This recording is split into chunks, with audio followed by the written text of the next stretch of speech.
Kabadong-kabado si Prinsipe Aldrich nang masilayan ng pagdating ni Prinsipe Akiro. Di niya inaasahan na ilang araw matapos ang biglaan niyang pagbabalik sa Pilipinas, kasunod niya na rin ang prinsipe ng mga Altamirano. Alam niya ang dahilan kung bakit nalito na ang prinsipe at alam ni Aldrich na lalo nang nauubos ang oras niya. Kailangan niya nang makakuha ng impormasyon sa lalong madaling panahon. Aldrich, ayos ka lang ba?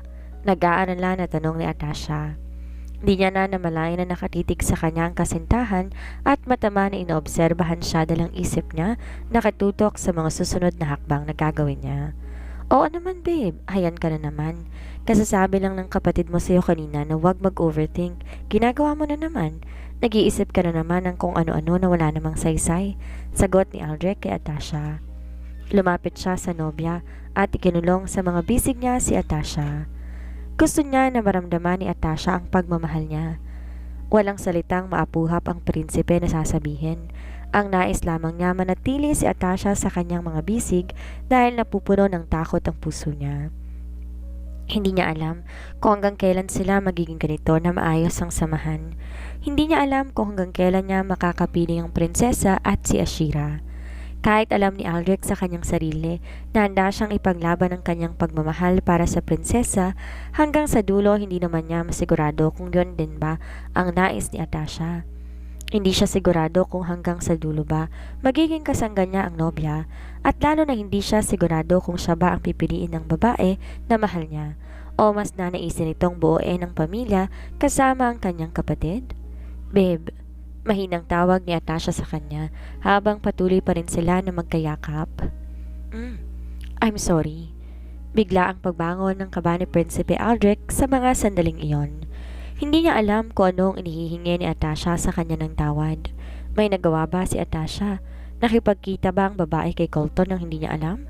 Bakit? Why are you saying sorry? Nag-aalalang tanong ni Aldrich. Sorry kasi hindi ko masabi sa iyong bagay na gusto mong marinig galing sa akin. But you are important to me, Aldrich. Napakahalaga mo at napaka-importante mo sa buhay ko, sa buhay namin ni Ashira, at kahit noon ang kasama pa natin si Cole. And the least I want to do is to hurt you. Pero alam kong patuloy kitang nasasaktan dahil hindi ko masabi ang mga salitang inaasam mong marinig buhat sa akin. Napahigpit lalo ang pagkakayakap ni Aldrich kay Atasha. Dumadagundong ang puso niya dahil hindi niya maintindihan ang mga pinanggagalingan ng mga salitang yon ng prinsesa. Ayaw niyang isipin na nagpapahiwatig na si Atasha ng pagpapaalam sa kanya. Hindi niya yon matatanggap, hinding-hindi kailanman. Ano bang mga sinasabi mo, babe? Hindi ba napag-usapan na natin ang bagay na to? Hindi kita pipilitin, Atasha. Maghihintay ako. Nakahanda akong maghintay sa mga sagot mo kahit gaano katagal pa yon abutin. I care about you, Aldrich. I really do. At sa lahat ng mga nangyayari, the least that I want is to hurt you again. Alam ko, Tash. Alam ko at ang pagmamahal ko sa'yo walang hangganan. Paulit-ulit ko yan nasasabihin sa'yo para paulit-ulit mo rin na maalala. Lahat gagawin ko para sa'yo. Para sa inyo ni Ashi. Ibibigay ko sa'yo lahat-lahat ng kaya ko. Tandaan mo yan, Atasha. Wala nang narinig pang tugon si Aldrich galing sa prinsesa. Naramdaman na lamang niya ang mahihinang yogyog ng balikat ng babae, tandaan ng muling pagluha na naman niya. Why are you crying, babe? Tanong muli ni Aldrich. Umiling naman si Atasha bilang sagot sa kanya. Thank you, Aldrich. Thank you for loving me and Ashira. Thank you for being a part of our lives. Kumalas sa pagkakayakap si Aldrich. Inawakan niya ang pisngi ng prinsesa at itinaas sa mukha nito upang matingnan niya ang mga luhaang mata ng babae. Marahan niyang pinunasan ng bawat duha na pumapatak, ngunit sa bawat pagpunas niya patuloy din naman ang muling pagbagsak ng mga iyon. Nilapit niya ang mukha sa babae at masuyong hinalikan ang labi ni Atasha. Marahan niyang hinalikan ang babae at ramdam niya na estatwa si Atasha nang gawin niya yon. Hindi alam ni Aldrich kung ano ang nangyayari. Di niya alam kung anong dapat niya naisipin. Muli niyang masuyong hinalikan ng prinsesa at sa pagkakataong yon, naramdaman niya ang pagtugon ng kasintahan sa kanyang mga halik. Kasabay ng pagdagundong ng puso niya, ramdam din niya ang pagtambol ng puso ni Atasha. At ang mga reaksyon na ito ni Atasha ang lalo pang nakapagbigay ng malaking katakot kay Aldrich. Tinutugunan man ni Atasha ang mga halik niya. Ramdam ni Aldrich na iba ang halik na ito sa mga nakaraang halik na pinagsasaluhan nila ng nobya. Ramdam niya na sa kabila ng masuyo at madamdaming halik ay ang takot at pangamba na nakapaloob sa bawat pagdampi ng mga labi nila. Ayaw man isipin ni Prinsipe Aldrich pero natatakot siya sa katotohanan na baka ito na ang maging huling halik na maigagawad niya kay Atasha. Parang halik ng pamamaalam at pabaon ng binibigay ng babae sa kanya. Humiwalay sila sa isa't isa nang pareho na silang halos maubusan ng hininga. Dinikit ni Aldrich ang kanyang noo sa noo ni Atasha. Nakapikit ang babae pero patuloy ang pagluha ng mga mata. Hindi rin maiwasan ni Aldrich na maluha sa tagpo nila na iyon ni Atasha. Ramdam niya ang lungkot at takot sa pagitan nilang dalawa. Nang dumilat si Atasha at makitang luha ang mata ng prinsipe, agad ang pag-aalala ng babae. Aldrich, what's wrong? Sabihin mo sa akin. Nothing's wrong. I just feel so emotional right now. You're making me cry because you're crying. Natatakot ako sa nararamdaman ko, Tash.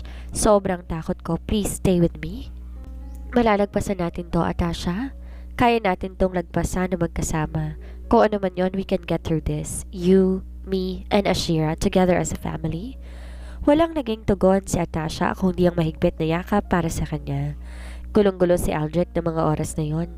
Hindi pa man sila nagkakaharap nang nakatatandang kapatid niya, talunan na agad siya at hindi niya yon mapapayagan. Kagaya ng paulit-ulit niyang sinabi sa kanyang ina, hindi niya hahayaan na mapunta si Atasha at si Ashira kay Colton, lalo na ngayon na alam niyang buhay pa si Cole Ashton. Isa lang ang nasa isip ni Aldrich at yun lamang ang tanging paraan na alam niya para mapanatili si Atasha sa kanyang tabi. Kailangan niyang mahanap si Cole Ashton. Kailangan niyang mapaamin ng Reyna kung nasaan ang bata. At kailangan niya na maunahan si Colton Mijares na makita ang sariling anak. Huwag kang mag-alala, Atasha. I will give you a complete family. Bubuuin natin ang pamilyang pangarap natin. Just trust me, babe. Ibibigay ko sa iyo ang kaligayahan mo. Kaligayahan ninyo ni Ashira. Kailangan mailayo ni Aldrich sina Atasha at Ashira kay Colton Mijares. At yan ang sisiguraduhin ni Aldrich na gagawin niya sa kanilang paghaharap ng nakatatanda niyang kapatid. Pagkatapos ng pag-uusap namin na yun ni Aldrich kahapon, lalong nagkagulo-gulo ang takbo ng isip at ng puso ko. Ramdam na ramdam ko ang takot ni Aldrich sa mga sandaling iyon. Hindi ko alam ang mga bagay na nalalaman niya, pero sa paraan ng pananalita niya parang meron na siya na nalalaman. Kung nabisto na ba niya ang nangyari na pagkikita namin ni Colton ay hindi ko sigurado. Sa sobrang kabang nararamdaman ko at pagkakonsensya ko, halos hindi ko na matagunan nang halikan niya ako. Naaawa ko kay Aldrich at nahihiya ako na sa kabila ng matinding pagmamahal na inilalaan niya sa akin ay nagagawa ko siyang pasakitan ng ganito.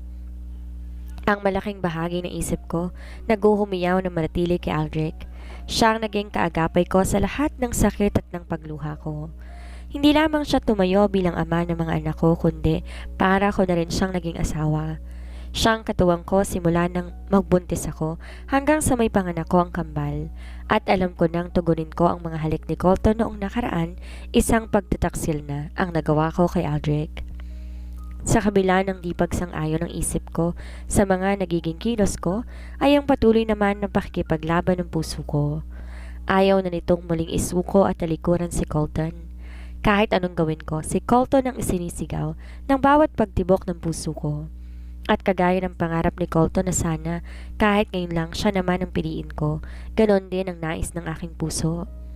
Ngunit sa kabila ng lahat ng kaguluhan ko, may natitira pa ring pagsulyap ng saya at pag-asa sa akin. Hindi mapagsidla ng kaligayahan sa puso ko sa mga oras na to. Simula na makapag-usap kami ni Colton at malaman ko na buhay si Cole Ashton ay muli nang nagkakulay ang buhay ko. Ang katotohanan sa pagkatao ni Cole ay nananatiling lihim sa pagitan namin ni na Colton at Nathan. Alam ko na malaking bagay ang nihingi ko kay Nathan na isekretong nalaman patungkol kay Cole. Sikreto ang lahat ng to lalo na kay Akiro. Gusto ko munang malaman ang buong kwento sa katotohanan na buhay ang anak ko bago ko sabihin ang lahat kay Akiro. Kahit si Nathan hindi makapaniwala nang makita niya na karga-karga ni Colton si Cole sa pagbabalik ng kwarto. Parehas namin hindi mapagtanto kung sino nakapagligtas kay Cole sa sumabog na sasakyan. At hindi namin maapuhap kung paano nakarating si Cole dito sa Pilipinas at napapunta kay Colton. Isa lamang ang mahigpit na bilin ni Colton sa akin, ang walang ibang po pwedeng na makaalam sa katotohanan kay Cole na nasa panganib ang buhay ng bata. Hindi ko alam kung kanino nanganganib ang anak ko. Hindi ako sigurado kung ang lahat ng ito ay dahil na naman ba sa mag-ina na Eulens at Ophelia. Ngunit sa kabila ng takot na meron ako, sa pagkakataong ito magtitiwala ako kay Colton. Magtitiwala ako na kaya niya kaming protektahan na mag-ina. At sa kauna-unahang pagkakataon, ibibigay ko ang buong buo na tiwala na meron ako kay Colton Mijares sa ama ng mga anak ko. Kaya kahit nakokonsensya ako sa madaming bagay na patuloy kong inililihim kay Aldrich, wala akong magawa. Mas importante sa akin na masigurong kaligtasan at seguridad ng aking mga anak. Alam ko na naiintindihan din yon ni Aldrich sa huli kapag nalaman na niya ang buong katotohanan. Simula ng araw na magkita kaming muli ng aking anak, ay malimit akong pinadadalhan ni Colton ng mga litrato at video ni Cole Ashton. Samantalang ganon din naman ang ginagawa ko para sa kanya. Nagpapadala din ako ng mga litrato at video ni Ashira. Ito muna ang aming ginagawa upang mapunan ang puwang na hindi pa kami lubos na makapagsama-sama hanggat hindi pa naaayos ang lahat. Naging abala rin si Colton pagkatapos ng araw na yon. Sinabi niya na aayusin niyang lahat upang makapagsimula kami bilang isang pamilya. At alam ko, nararapat lamang din ayusin ko ang tungkol sabi ni Aldrich. Pero paano? Sumabay pa ang pagbabalik ni Akiro nang walang pasabi. Isa pa sa inaalala ko, nakikita ko ang tensyon sa pagitan ni Akiro at Aldrich. Kahit paulit-ulit na itinanggi sa akin ay alam ko na nagsisinungaling silang pareho sa akin. Alam ko na mayroong nangyari sa Genova at ang bagay na yon ang hindi nila inaamin sa akin.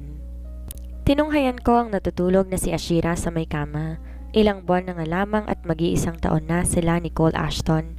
Sana, bago dumating ang araw ng kanilang kaarawan, ay maging maayos na ang lahat. Prinsesa Atasha? Ang pagtawag at pagkatok ni Akiro sa may pintuan ang siyang nagpalingon sa akin.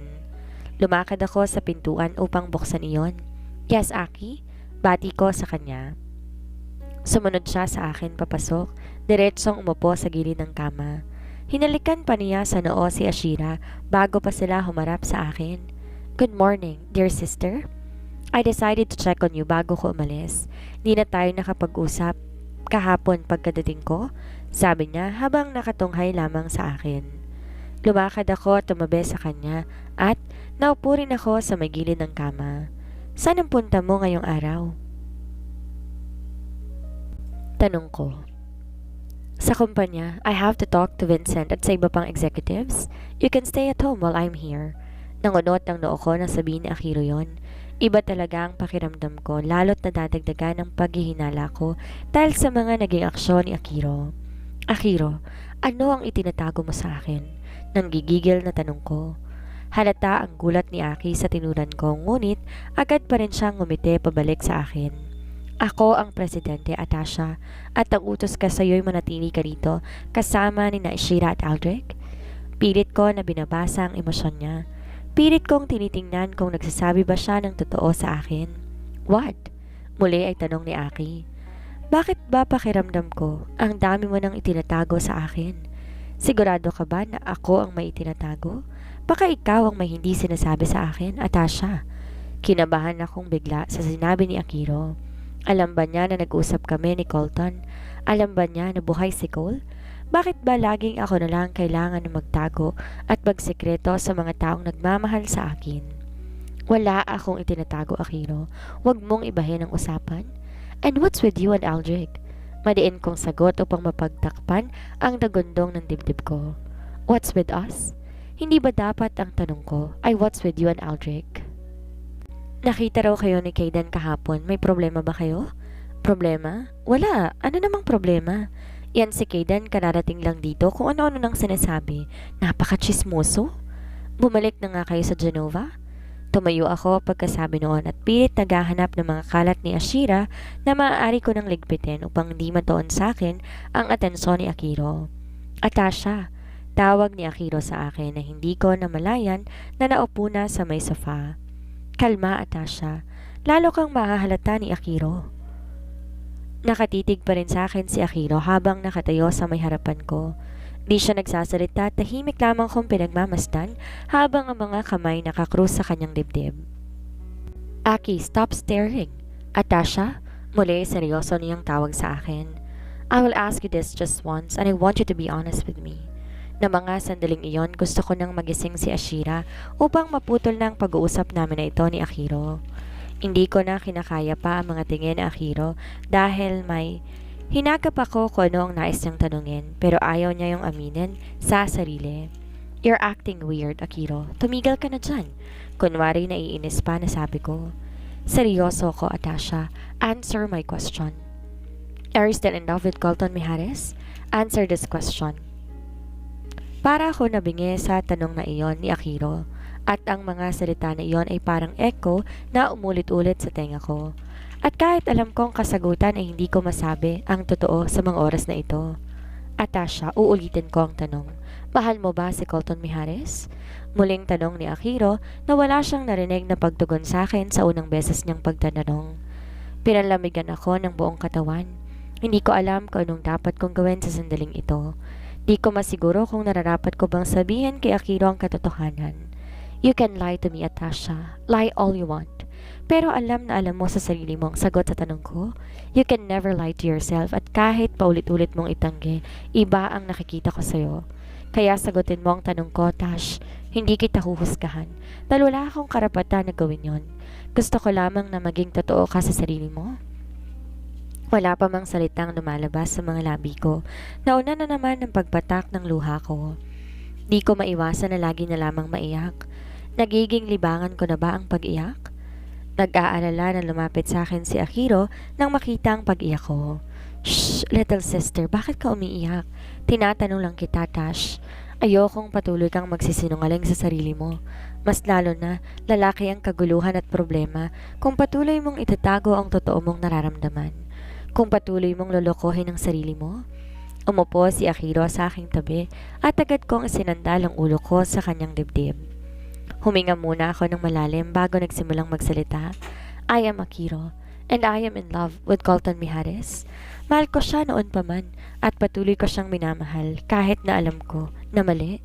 Kahit na pilit na ipinaglalaban ng isip ko na si Aldrich ang piliin, ayaw sumang-ayon ng puso ko na patuloy na si Colton ang tinitibok.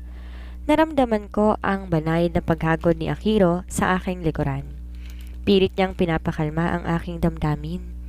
Kailan naging mali ang pagmamahal, Atasha? Hindi kailanman naging mali ang magmahal at patuloy na magmahal. Pero kung mahal mo pa siya noon pa man, bakit ka umalis? Bakit ka tumakbo at lumayo? Natakot ako, Aki. Natakot ako dahil konektado siya kay Yulens. Natakot ako sa mga maaaring mangyari. Hindi ka naniwala sa kanya. Hindi ka naniwala that he can protect you? Wala akong naisagot dahil yon ang katotohanan.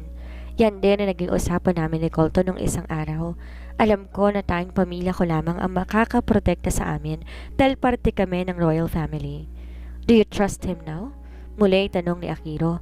At walang kagatol-gatol na tumango ako dahil kagaya ng sinabi ko, bibigay ko ngayon kay Colton ang buong tiwala ko. I do. Alam ko nagkamali ako noon pero ngayon handa ako ibigay ang tiwala ko sa kanya. Alam ko na hindi ko magagawang magmahal kung di ako marunong magtiwala, kaya ngayon, binibigay ko sa kanya lahat ng tiwala na meron ako. Paano si Aldrich? In any case, kahit sinong piliin mo sa kanila may masasaktan. I don't want to hurt him, Aki. Pero kapag hindi ko yun gagawin, patuloy kong nasasaktan si Colton. Patuloy kong nasasaktan ang lalaking totoong mahal ko. At patuloy din akong masasaktan dahil mas pinili kong pakawalan ng taong totoong itinitibok ng puso ko. Sinasabi mo ba sa akin na makikipaghiwalay ka kay Aldrich? Pagkukumpirma pa ni Akiro. Hindi ko alam kung paano but I plan to. Ayoko na siyang patuloy na paasahin na isang araw masusuklian ko ang pagmamahal na ibinibigay niya sa akin. Ayoko siyang patuloy saktan. Alam ko nararamdaman na yun ni Aldrich at di niya nakaya pa ng konsensya ko.